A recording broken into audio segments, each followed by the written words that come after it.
శివ ఏవ కేవల సృష్టికి ముందు నిరాకారము నిర్గుణము నామరూపరహితము అగు సత్ పదార్థం ఒకటి ఉన్నదని అది శివుడని తెలుపుతున్నాయి. వేదమంత్రములు సృష్టి స్థితి లయములనే ధర్మముల వలన ఆయనకు బ్రహ్మ విష్ణు శివ అనే నామములు ఏర్పడ్డాయి.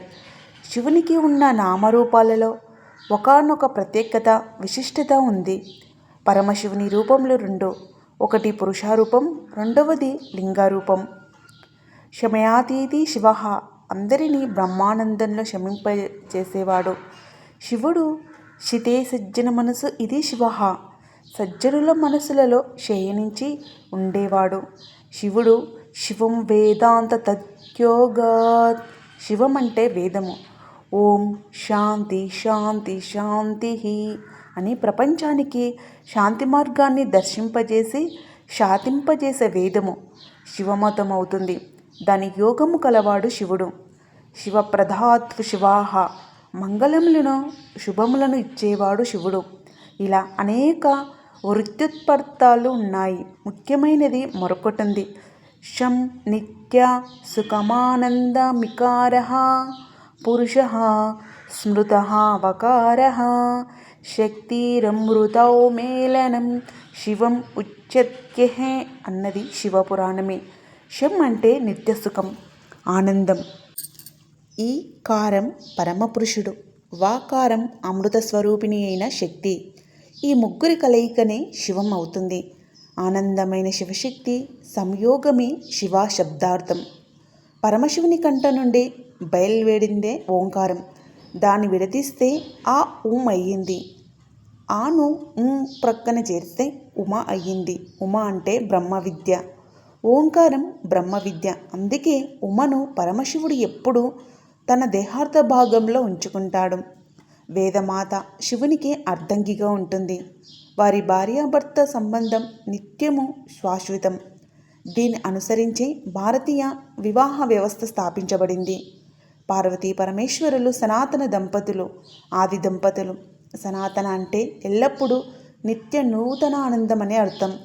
కాళిదాస మహాకవి తన రఘువంశ కుమార సంభవంలోనడే కావ్యముల ద్వారా భారతీయ దాంపత్య వ్యవస్థను పార్వతీ పరమేశ్వరుల ద్వారా చెప్పాడు. వాగర్త వివసంపృక్త్వౌ వాగర్త ప్రతిపత్తయే జగత్తః పితర్వందే పార్వతీ పరమేశ్వరౌ. పార్వతీ పరమేశ్వరులు వాగర్ధ మూలాలుగా శాశ్వత సంబంధం గలవాళ్ళు. సప్త మహర్షులు హిమవంతుని దగ్గరికి పరమశివుని తరపున రాయబారంగా వెళ్ళి తమర్థమివ భారత్యాస్త యుక్తో మార్వసి వేదవాకుతో పరమార్థము జత చేసినట్లు యోగము చేసినట్లు నీ కూతురైన పార్వతితో శివుని యోగము చెయ్యమన్నారు.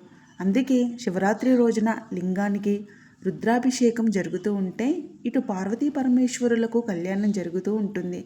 ఇదే మహాశివరాత్రి మహోత్సవం అంటే. ఇక వ్యక్తం అంటే కనిపించేది. ఆ వ్యక్తమంతా ఉమాస్వరూపం. కనిపించినదంతా అవ్యక్తం, అవ్యక్తం శివస్వరూపం. వ్యక్త స్వరూపిణి అర్ధనారీశ్వరి తత్వం. ఉమాశంకరుల యోగమునకు విష్ణువేనని పేరన్నది రుద్ర హృదయోపనిషత్ మనకు చెప్తుంది. బాగా వికసించిన పుష్పములు గల వృక్షము నుండి చాలా దూరము వరకు సుగంధ పరిమళ వ్యాపిస్తుంది.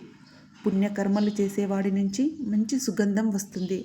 పరమశివుడు అనే తీగకు వేదరూప పుష్పములు పూయటం వలన ఆ తీగ నుండి మంచి విద్యాగంధం వీషిస్తుంది. ఆ గంధము ప్రజలకు పుష్టిని వృద్ధిని సమకూరుస్తుంది, ఇహపరములనిస్తుంది. అందుకే శివుని సుగంధి అని వేదము వర్ణించింది. త్రయంబకం యజామహే సుగంధిం పుష్టివర్ధనం ఊర్వారుకామివ బంధనా మృత్యోర్ముక్ష్యమృతాత్. యజుర్వేదం త్రినేత్రుడు, పరిమళమును వేదజల్లువాడు, మంచి పుష్టిని చేకూర్చువాడు అయిన రుద్రుని మేము ఆరాధించుచున్నాం. దోసపండును తొడిమ నుండి వేరు చేసినట్లు ఆ రుద్రుడు మమ్మల్ని మృత్యువు నుండి వేరు చేసి కాపాడి అమృతతత్వాన్ని చేకూర్చుగాక అని అంటూ మహాశివునికి లింగోద్భవ కాలంలో పరమశివుడికి అభిషేకం చేస్తున్నాం. ప్రతి మాసంలోనూ అమావాస్యకు ముందు వచ్చే చతుర్దశిని మాస శివరాత్రి అంటారు. మాఘమాసంలో అమావాస్యకు ముందు వచ్చే మాస శివరాత్రిని మహాశివరాత్రి అని పిలుస్తారు. శివరాత్రి అనే పదానికి శుభప్రదమైన మంగళకరమైన రాత్రి అని అర్థం. రాత్రి చీకటి కదా అజ్ఞానానికి సంకేతం. ఇది మంగళకరమైన రాత్రి ఎలా అవుతుంది? శివరాత్రి నాడు ఉపవాసం, జాగరణ, లింగోద్భవ కాల జ్ఞాన జ్యోతి దర్శనం, బిల్వార్చన, నామ సంకీర్తన, శివపార్వతుల కళ్యాణం వలన అజ్ఞానం అనే చీకటి తొలగింపబడుతుంది. శివరాధన వలన ఆత్మజ్ఞానం కలుగుతుంది.